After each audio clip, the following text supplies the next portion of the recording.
How we all doing? Welcome back to my channel, Live from the M with J. I got a little success story, a client success story that I had gotten a long time ago that I think will really inspire you guys to understand that just because it's been a while, just because you haven't experienced physical movement doesn't mean it's not working. In fact, in many cases it means it is working, okay? But before I hop in, for new subscribers, welcome to the family. Click that bell icon, share, like, all that beautiful stuff. For reoccurring subscribers, welcome back to the channel. And of course, feel free to reach out to me if you want a one-on-one session. Maybe I can help you manifest your specific person or boost in self-confidence or anything you desire, really. All right, so everything is going to be posted in the first comment below, so feel free to reach out to me. Other than that, let's hop in. So this is one of my most favorited success stories. I do my best not to place favorites when it comes to these things, but this one is just so profoundly beautiful that, you know, it's up there, man. So this is my supermarket client success story, okay? Sorry, the wind was like blowing my phone back. So once upon a time, I was working with someone in 2020, okay? Like toward the end of 2020. And this person, you know, was at a very low point, okay? Like many of you guys, feeling hopeless, feeling despair, you know, noticing the circumstances, wondering when it's gonna happen, you know, just having a very deep fear involving herself and her self-worth and so on, you know, and she really believed that her person would never find interest in her ever again. So I sat down with her and I talked with her and I gave her some very, very hardcore one-on-one advice. And I sat down with this person for at least maybe 2 hours and 15 minutes. I can't exactly remember. And we unraveled a lot of things during that session, okay? A lot of things, a lot of trauma, a lot of limitations involving her person in relation to her and herself as a whole.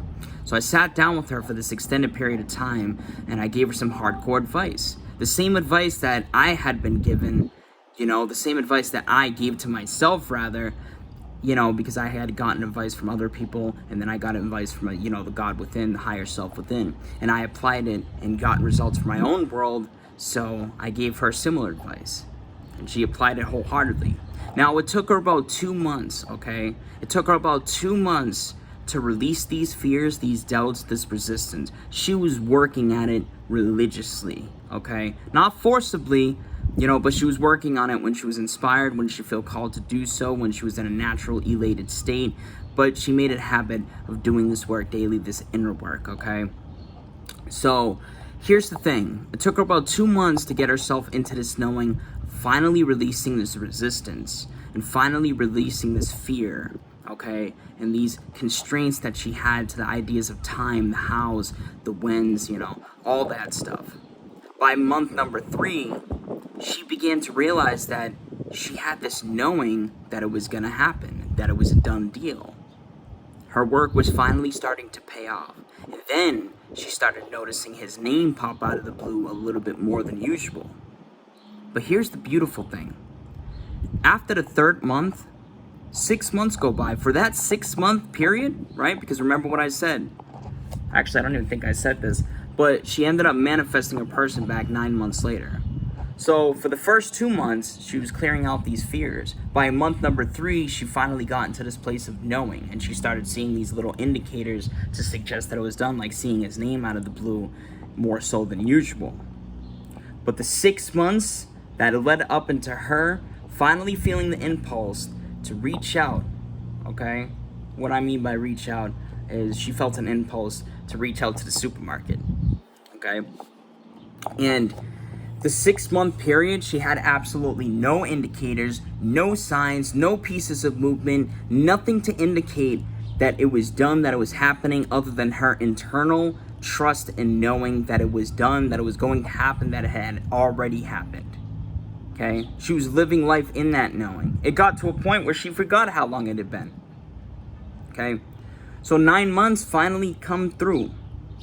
She finally hits that 9-month mark. She feels this impulse to hit a supermarket, Stop and Shop. Okay, I don't know if you guys know what that is, but it's like a famous supermarket that's really on the, you know, around like the Boston areas and whatnot. But she finally felt this impulse to go to the supermarket. She couldn't really figure out why. She had so much food in her goddamn fridge. Her whole shit was stacked.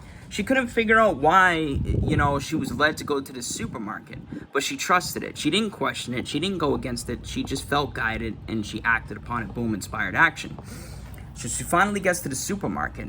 She's walking around for about 15 minutes and she feels led, okay? She gets this random thought, another inspired action, to make her way into aisle 10. She goes down into aisle 10 and who does she see? In the middle of the aisle, the only person in that aisle, in the middle, crouched down, going through items in the bottom shelf, it was her SP. Now, it took her a couple seconds to realize who it was. Sometimes that may happen if you haven't seen someone in a while. You know, you may look at that person and be like, wait a minute, like, who's that? Is that him? Is that her? And she finally realized who it was. Now, here's the beautiful thing. Because she had been doing this work, because she had built up this trust and knowing, when she saw this person, it wasn't an anxious feeling. It wasn't a desperate, needy feeling. It was a natural excitement. Kind of like how if you haven't seen a friend for a while, it's natural, but you feel excited at the same time. So she walks up to him, taps his shoulder. He looks up at her. Takes him a couple seconds to realize who he's looking at. Once he realizes who he's looking at, gives her a hug. She gives him a hug. Now they start going food shopping together for about 40 to 45 minutes. She actually ends up just picking up items, going with the flow. And it all led to them exchanging numbers. Fast forward a couple weeks later, she reaches back out to me and tells me that they're in a relationship. Fast forward to 2022 right now, and still counting, they're happily married. And I still get updates from this person from time to time. And it all started with that. So this is why I'm telling you that just because there's no physical movement doesn't mean it's not happening. And her conception of time, because I don't even want to hear it, her conception of time was on point. She literally developed this in-depth internal knowing of her being open to experiencing this thing right now in this present moment. And you can't get any more better than that when it comes to if you guys are going to assume that it's happening fast. Because the eternal now is all we have. So it just goes to show it doesn't matter how long it's been. It doesn't matter if there's no physical movement. What matters is the trust in knowing that it's done, that it's going to happen, that you've already experienced it. That's what matters. So I'm hoping that this story inspires you guys to understand that just because it's been a certain duration of time, just because you haven't experienced physical movement doesn't necessarily mean that you're doing anything wrong. Alright? So much love and peace. Have a beautiful rest of the day. Feel free to reach out to me if you want that session. I can help you guys out to the best of my ability. And stay safe, fam.